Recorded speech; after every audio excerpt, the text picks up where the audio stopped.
La conferencia inaugural de esta 48ª Feria Internacional del Libro de Buenos Aires, a cargo de la escritora Liliana Hecker.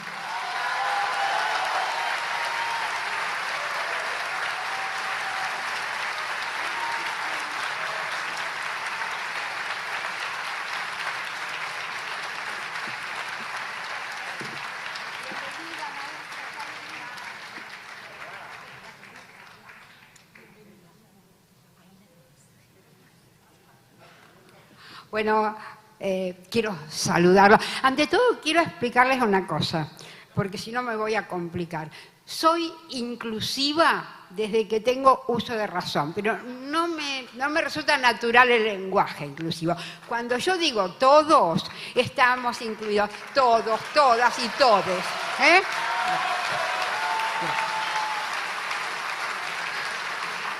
Y ahora que esperen que tomo algo. Bueno, y ahora sí, quiero saludar a todos. Me siento realmente acompañada en este lugar maravilloso, en esta Feria del Libro. Agradezco enormemente a la gente de la Fundación El Libro. Sé lo que trabajan todos para que esto sea así. Y a todos los que están acá, los saludo con mucho cariño. Y empiezo.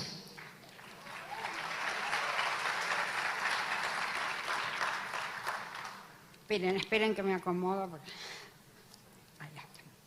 Bueno, quiero celebrar de manera muy especial esta Feria del Libro y en particular al objeto impar que la convoca, el libro. En cierto modo, siento algo similar a lo que más de medio siglo atrás experimenté en mi primera feria. Y no se preocupen por hacer cuentas. Tengo muy claro que esta, tal como se la conoce nacional e internacionalmente, es la Feria del Libro número 48. Pero les cuento, a quienes no lo vivieron, que hubo ensayos anteriores. Lo investigué hace poco para apuntalar mi recuerdo. Ferias más o menos callejeras, organizadas por la Sociedad Argentina de Escritores. Esa de hace medio siglo fue para mi historia personal una feria del libro con todas las de la ley y la viví con una intensidad irrepetible. Me recuerdo, radiante de felicidad, recorriendo los stands junto a mucha gente que parecía tan entusiasmada como yo y vendiendo números atrasados del Escarabajo de Oro en un pequeño puesto de editores independientes que nos habían cedido un espacio y hasta firmando a una lectora desconocida un ejemplar de mi libro Acuario, publicado gracias a ese emprendimiento cultural extraordinario que fue el Centro Editor de América Latina.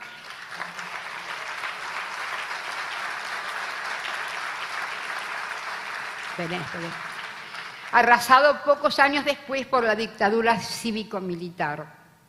Esa feria fue singular para mí porque fue la primera, y siento que esta también lo es, aunque por otros motivos. Presumo que muchos de ustedes se estarán preguntando algo similar a lo que durante los últimos 3 meses me estuve preguntando yo.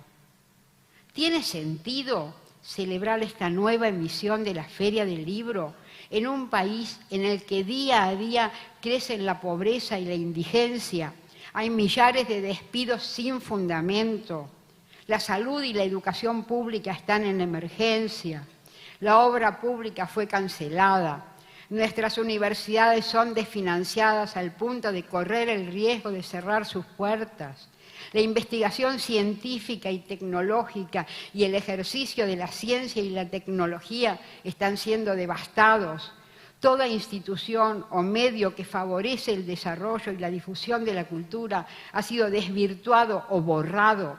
Se entregan nuestras riquezas naturales y el Estado parece ausente, aún en caso de epidemia. Confieso que más de una vez una noticia de último momento hizo tambalear este texto mío aún antes de que empezara a darle forma. Y sin embargo, acá estoy, celebrando, como hace medio siglo en mi primera feria, el estar rodeada de libros y de una concurrencia que, sospecho, en buena medida viene acá porque anda buscando algo preciso o tal vez difuso que espera encontrar en un libro.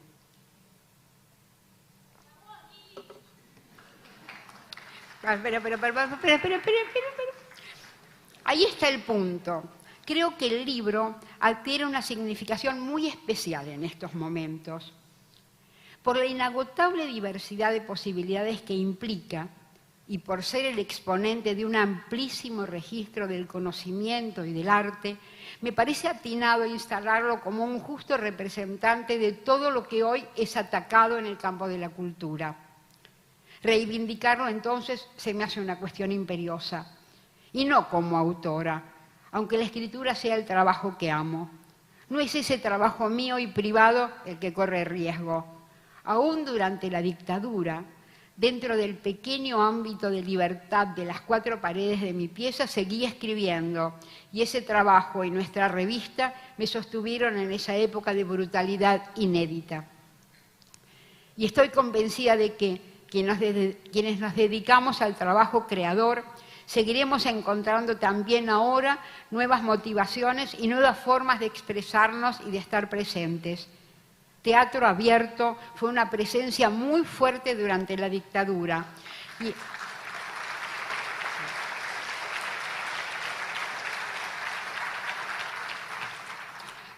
Y el teatro comunitario, una expresión luminosa en la crisis del 2001.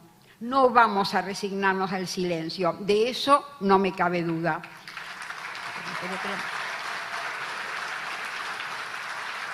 Pero lo que quiero reivindicar hoy es una actividad aún más hermosa y democrática que la creación.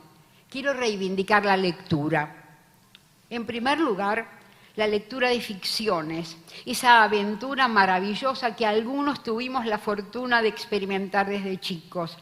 La posibilidad de que se nos amplíe infinitamente el campo de nuestra experiencia, de que mundos desconocidos o aún puramente imaginados o soñados o temidos se abran ante nosotros, de que todo sentimiento humano, por elevado o miserable que sea, el heroísmo, el crimen, la demencia, la belleza, el dolor, la pérdida, el disparate, el absurdo, el miedo, el horror, la muerte, se nos revelen en crudo de tal modo que nos ayudan a conocer a otros y a conocernos, a conmovernos con el dolor ajeno, a indignarnos con la injusticia y a apreciar hasta límites inesperados la belleza, a entablar, en suma, ese diálogo privado con un poema, con un cuento, con una novela que nos permite interpretar e interpelar el texto, ambiguo e inagotable por su propia naturaleza, e ir descubriéndole sus distintas capas de significación. Y hago extensiva esta lectura múltiple a quien asiste a la puesta de una obra de teatro o a la exhibición de una obra cinematográfica, y también a quien observa una obra pictórica o una escultura o una fotografía artística. La obra de arte, en suma, nos convierte en espectadores, lectores agudos. Nos enseña y nos conmina a leer, no solo cada obra en sí, a leer cualquier dato de la realidad, por encubierto o indeseado que ese dato sea. Y cuando hablo de leer, no aludo solo a la creación ficcional o artística. El acto de leer permite un diálogo libre y personal con cada cuestión en la que un lector elige sumergirse. Me refiero a la ciencia, a la filosofía, a la historia, a las religiones, al análisis político o económico o jurídico, al humor, a la mitología, al testimonio, a la biografía. Por eso, al referirme al libro, estoy aludiendo a todo el amplio arco de la cultura y, en particular, a una condición asociada a la lectura e irreemplazable: saber leer. No me refiero a saber leer en su significación primaria, aunque también, ya que descifrar letras y palabras, estar alfabetizado, es la base sin la cual no se puede hablar de democracia plena.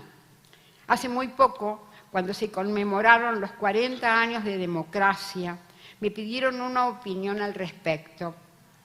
Escribí entonces: democracia plena, según lo entiendo, implica un pueblo soberano. Pero para que un pueblo sea realmente soberano, tiene que estar en condiciones de elegir libremente, no solo a sus gobernantes, también su destino. Y para que cada uno pueda elegir su propio destino, se necesita, ante todo, igualdad de oportunidades. Que cada habitante del país haya recibido y reciba una alimentación completa y nutritiva, que pueda acceder a una excelente educación en todos los niveles, que su salud esté protegida, que pueda conseguir un trabajo que cubra sus necesidades, que tenga una vivienda decente. ¿Hemos alcanzado en los últimos 40 años esa meta mínima? Basta mirar un poco a nuestro alrededor para saber que no. Hay mucha miseria en nuestro país y eso implica que parte del pueblo no es soberano, que no actúa por elección, sino por desesperación. Ahí termina la cita.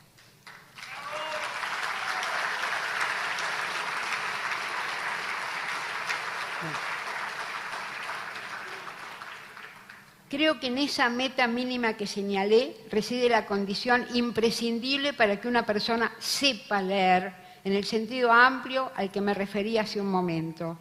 No se trataría solo de interpretar un texto y extraer de él un conocimiento nuevo o alguna capa profunda de significación. También de tener la capacidad de leer señales, descifrar gestos, desentrañar intenciones no evidentes, investigar datos. Quien sabe leer es capaz de interpretar la realidad más allá de su apariencia más visible o de la figura que le quieren imponer, o aún de la imagen que él mismo querría que tuviera. Y acá voy acercándome a una cuestión que me importa indagar. ¿Por qué esta intención manifiesta por parte del gobierno de menoscabar o suprimir toda institución o medio de comunicación que favorezca o divulgue el conocimiento, el desarrollo científico, la creación artística y la formación universitaria? Un intento de explicación que circuló cuando empezó a conocerse parte de estas medidas fue que habrían sido propuestas como una forma de distracción, para que pasaran a segundo plano otras medidas más pesadas, como podría ser la venta de nuestras riquezas naturales y empresas estatales o la destrucción de la industria nacional y de las pymes en favor de los grandes monopolios.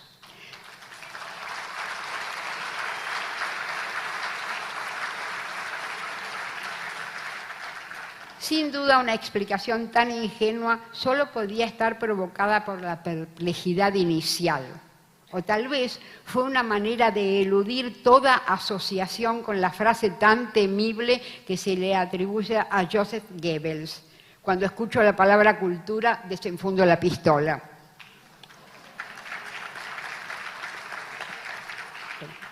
En cuanto al argumento que se utilizó desde distintas áreas del gobierno de que estas instituciones y medios culturales se llevaban los recursos que deberían estar destinados a los niños hambrientos, me pareció por lo menos sospechoso, por dos motivos.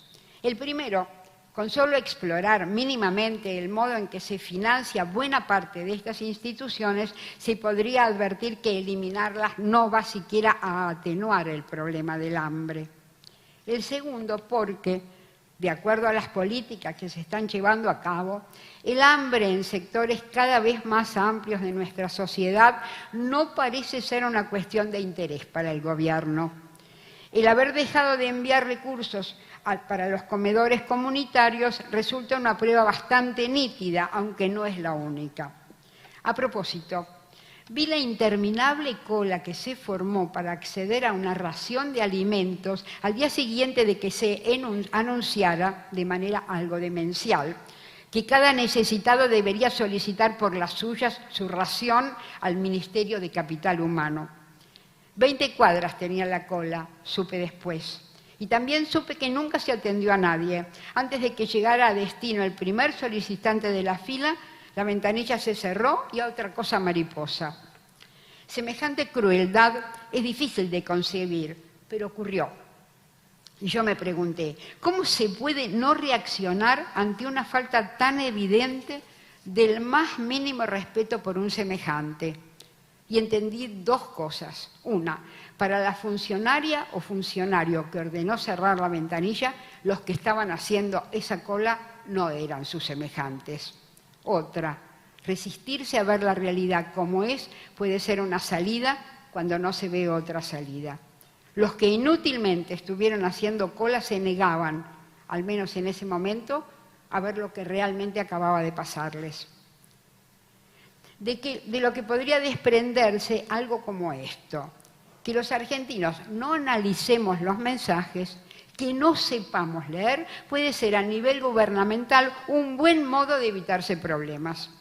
Y sugiere una explicación probable para el ataque que se viene haciendo a toda institución o medio que favorezca el aprendizaje, el conocimiento, la reflexión y la actividad cultural en general. El objetivo de ese ataque, conjeturé, sería reducir al máximo el número de los que saben leer, apocar, diríamos, al adversario potencial. Ya que utilicé un verbo tan borgiano como conjeturar, voy a recurrir a Borges para tratar de explicarme. En su asombrosa y desopilante nota El arte de injuriar, reproduce este episodio citado por De Quincey. A un caballero, en una discusión teológica o literaria, le arrojaron en la cara un vaso de vino. El agredido no se inmutó y dijo al ofensor: «Esto, señor, es una digresión. Espero el argumento». No.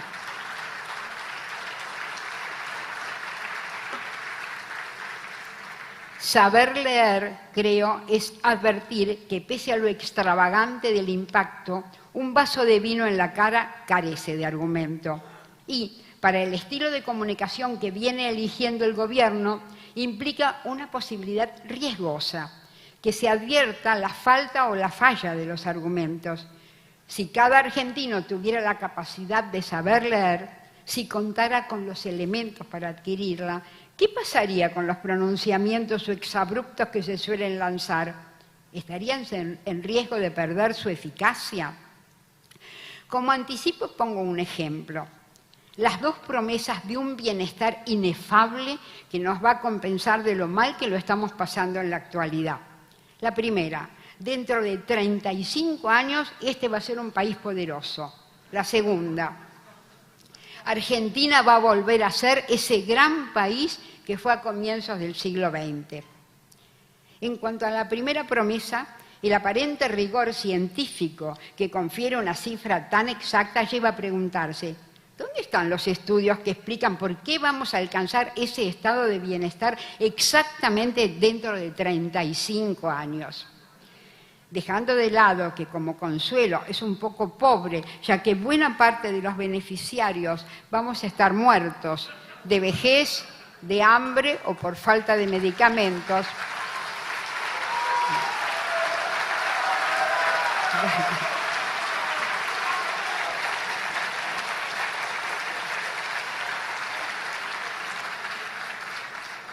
Lo de los 35 años me trae a la memoria una expresión que se usaba cuando yo era chica, el año verde. Cuando alguien trataba de acallar algún reclamo nuestro, proponiéndonos que lo deseado iba a ocurrir, pero en un futuro que veíamos altamente improbable, decíamos: sí, esto va a pasar el año verde. En cuanto a la segunda promesa, llegar a ser tan prósperos como un siglo y pico atrás, dejando de lado que, ya de por sí, un retroceso histórico de más de un siglo parece un poco dudoso como ideal, me gustaría saber si quienes se dejaron seducir por esa promesa de prosperidad se preguntaron cómo era realmente el país a comienzos del siglo XX. ¿Tienen alguna idea de que en esa época había un grupo minoritario al que la sabiduría popular denominó los de la vaca atada? Porque viajaban habitualmente a Europa y con su propia vaca para que a sus niños en el barco no les faltara la saludable leche nacional, mientras que en general el pueblo se moría de hambre. Creo de verdad que...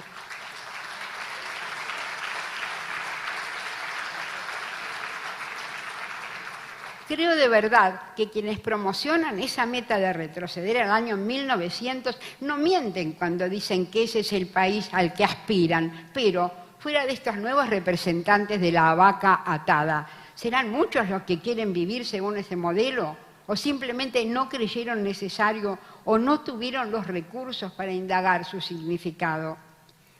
Es razonable suponer que sería la confianza en que, por razones diversas, un buen número de argentinos no analizan los mensajes, lo que le permite al gobierno largar al ruedo cifras inverificables. Una hipotética futura inflación del 1.500%, del 15.000%, perdón, pongamos por caso, que no se explica cómo ni cuándo se habría alcanzado, pero que, se nos comunica con alegría, no vamos a alcanzar gracias a un plan económico exitoso. Celebremos.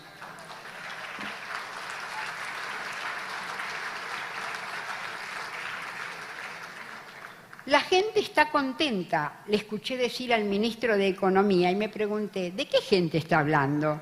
¿Con qué elementos construyó una generalización tan categórica? ¿Caminó alguna vez por la calle? ¿Vio a los que duermen en las veredas? ¿Trató al menos de imaginarse la desesperación de alguien que va a un comedor comunitario para calmar su hambre y ni siquiera allá encuentra comida? ¿Habló con alguno de los que sin justificación acaba de ser despedido? ¿O simplemente la frase le pareció simpática y la largó sin mucho problema? Debo decir que en algunos casos la irresponsabilidad verbal es tan desembosada que más bien se parece a un chiste. Es el caso del vocero presidencial cuando aclaró que no era cierto que a los jubilados un aumento prometido se les iba a pagar en 2 cuotas. No, simplemente se lo haría en 2 momentos distintos. Es así.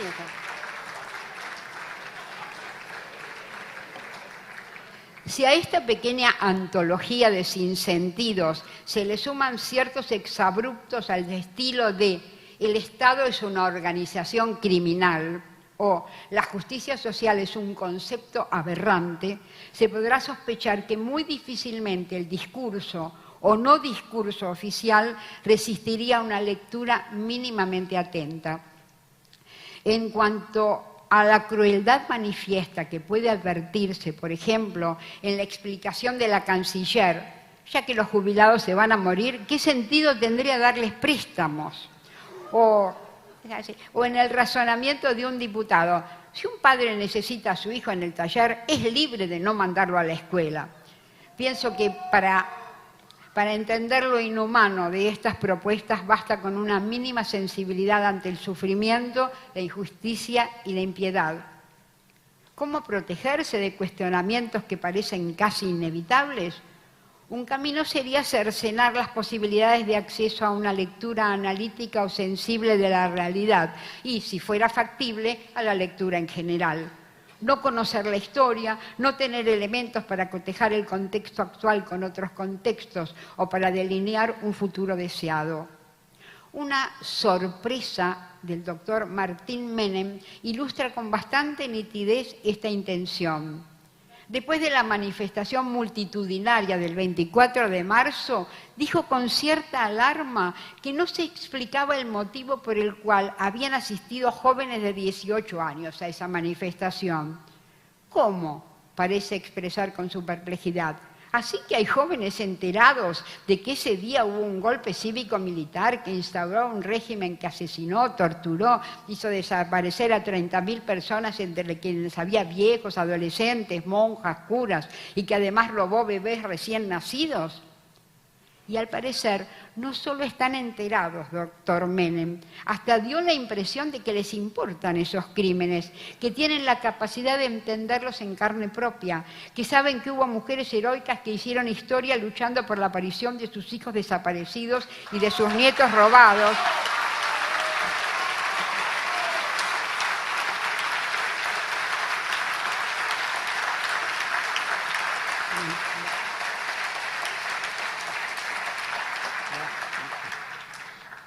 Y que hoy siguen luchando.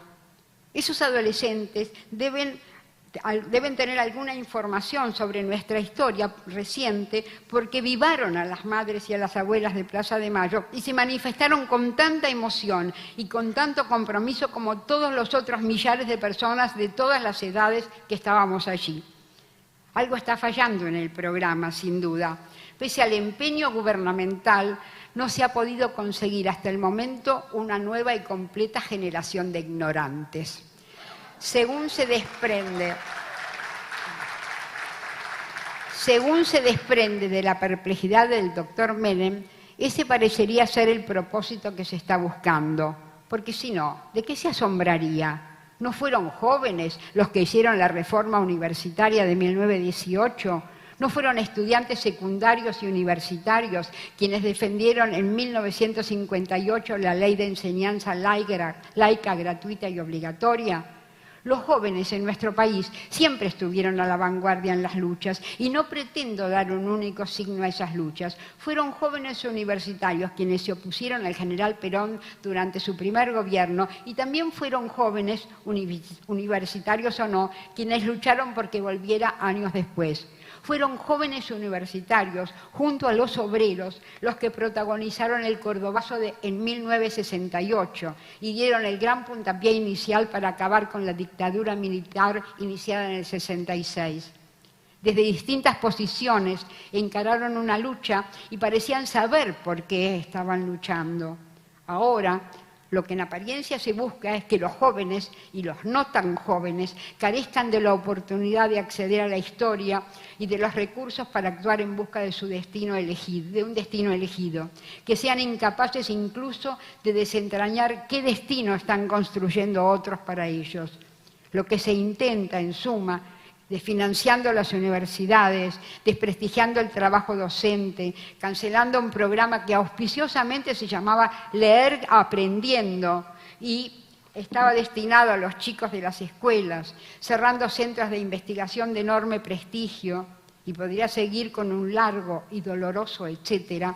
Lo que se intenta, decía, es negarles a estos jóvenes, negarnos a los argentinos la libertad de elegir. Que estemos desinformados, que nos adormezcamos bajo el arrullo de invectivas, anuncios inconsistentes, insultos a mansalva y verdades sagradas que no admiten réplica.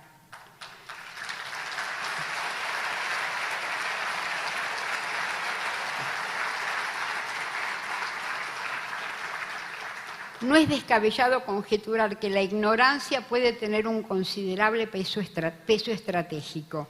Mirando a mi alrededor y animándome, yo sí, a ver lo que no me gusta ver, debo admitir que no parece un objetivo inalcanzable de conseguir que muchos desesperados no entiendan, necesiten no entender que debajo de tanto exabrupto tal vez haya propósitos que van en contra de sus intereses. Y sobre todo, advertir que unos cuantos no desesperados se sienten cómodos entre tanto grito, tanto insulto y tanta teoría express, al punto de que no miden o no les importan las consecuencias. Sin embargo, me animo a arriesgar que como objetivo esto de ignorancia para todos no va a llegar muy lejos. Ante todo, porque en momentos difíciles como el actual termina imponiéndose una lectura irrefutable de la realidad que no necesita de estudios previos.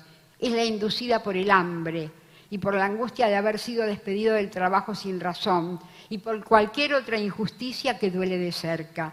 Lecturas que la historia universal y nuestra propia historia lo demuestran, encuentran su expresión en la calle. La calle que, pese a la intención oficial de demonizarla, es la voz de los que no tienen voz y de los que no son escuchados y de los que queremos que, junto a todos los demás, se nos escuche. Las marchas multitudinarias y altamente conmovedoras y comprometidas que ocurrieron este martes en Buenos Aires y en todo el país son una prueba muy clara de lo que digo. Solo leer los carteles que llevaban los estudiantes, la agudeza y la profundidad de lo que expresaban, fue una comprobación nítida de que el conocimiento y la sensibilidad son más valiosos que los insultos. Confieso que pocas veces canté el himno con tanta emoción y sintiéndome tan acompañada como ese día en Plaza de Mayo, pero no voy a detenerme en esas expresiones, ya que no son mi tema hoy.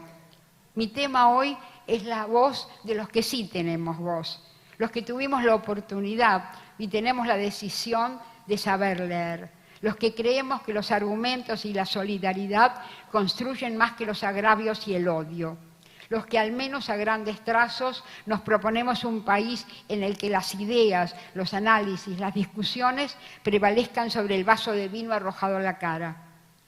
Pienso que, más allá de nuestra tarea específica o a través de esa tarea, es necesario que demos testimonio de nuestra realidad y de nuestra historia, no solo en relación a nuestra actualidad, también respecto de lo que nos ocurrió en nuestro pasado reciente, ya que, así como se necesitan años de buena alimentación y enseñanza de calidad para crear un lector, inversamente, para producir semianalfabetos entre los sectores más sumergidos y vulnerables, se requieren no solo años de pobreza, también muchas veces negligencia en las políticas sociales. En síntesis, el deterioro que vino sufriendo nuestro país sin duda tiene causas diversas, pero desembocó unívocamente en la situación actual. Pienso que nos toca a nosotros analizarlo y dar cuenta de todo ello. En realidad, ese testimonio múltiple ya está empezando a ocurrir. Con lucidez y compasión se están manifestando expertos de los sectores más diversos, científicos, politólogos, economistas, universitarios, historiadores, gente del teatro, del cine, de la literatura, gremialistas, juristas, docentes, trabajadores de diferentes áreas, pequeños empresarios, jubilados, periodistas, están haciendo oír su voz cada vez con más frecuencia y con más claridad. Es el principio de un camino, pienso, estar bien despiertos y presentes, porque no hay marcha atrás. Estamos en una situación nueva y tenemos que animarnos a verla, a decidir qué país queremos y a movernos en consecuencia. Ante todo, ponernos de acuerdo en algo muy básico. ¿Quiénes integramos este país? ¿La gente de bien?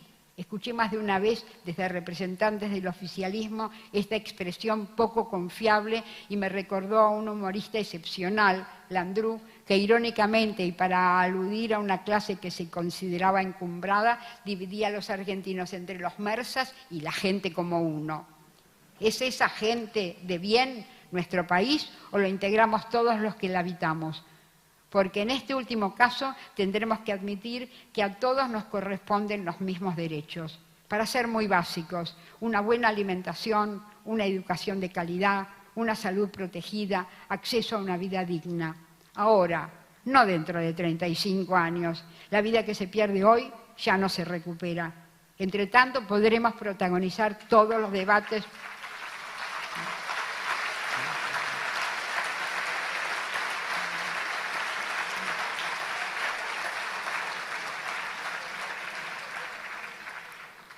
Verá que me perdí. Acá estamos. Entre tanto, podremos protagonizar todos los debates ideológicos que hagan falta. Es necesario que ocurran, pero pienso que cuando las papas queman, lo primordial es que encontremos los carriles de coincidir en lo esencial. El nuestro es un país que vale la pena. Esta feria, que desde hace casi medio siglo se viene llevando a cabo, va a constituir mi primer ejemplo. Les cuento que, salvo una vez en que estaba de viaje, vine todos los años y que siempre la sentí como un espacio singular, no solo por el objeto impar que la convoca, también por la gente que la recorre.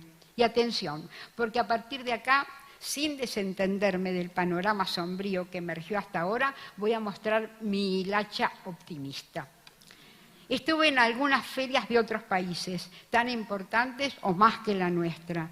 Vi libros de todas las editoriales, asistí a eventos, conocí celebridades, pero casi no vi gente.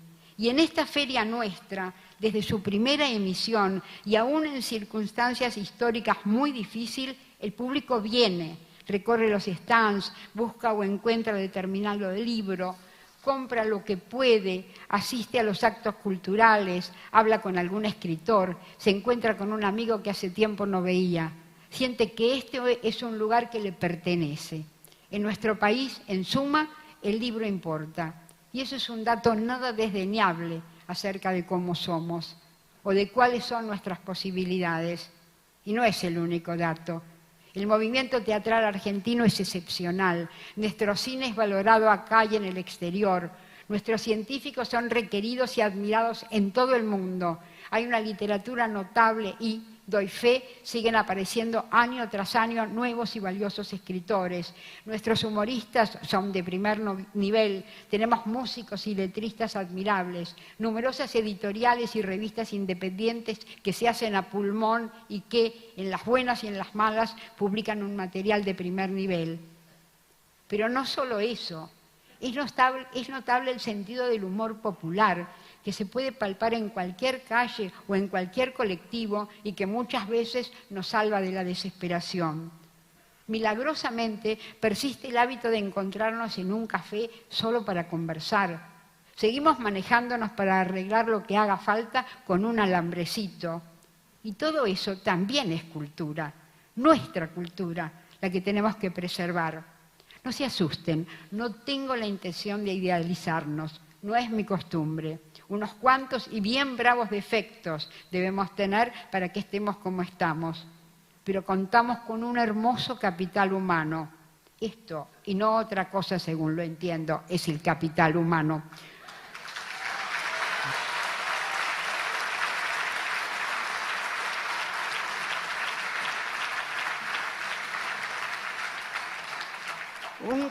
Un capital valioso para empezar a soñar con el país que queremos. No vamos a permitir que ese capital sea arrasado. Al contrario, tenemos que luchar para que se multiplique. Una buena alimentación y una buena educación para todos es la base. Y no crean que es traída de los pelos una referencia a la alimentación cuando se habla de cultura. Sin una buena nutrición en la infancia no hay posibilidad de aprendizaje, no hay para nuestro futuro cultura posible.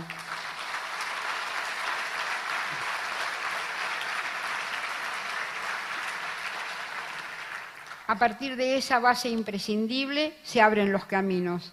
Seguramente estos libros que nos están rodeando, con sus diversos puntos de vista, con sus innumerables visiones de la realidad, tendrán algo que indicarnos. Ahora, para terminar como corresponde estas palabras, por algo soy cuentista, brindo porque... Esperen que ahora viene el show. No, brindo porque en un futuro muy cercano nuestra amada universidad pública esté funcionando a pleno y cada vez con más estudiantes. Bueno,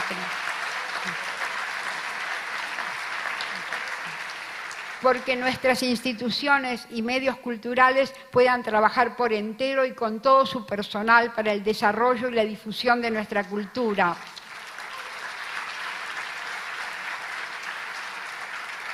Porque sigue existiendo a través de los años cada vez más pujante y más popular esta Feria del Libro y porque haya muchas otras ferias del libro a lo largo y a lo ancho de nuestro país.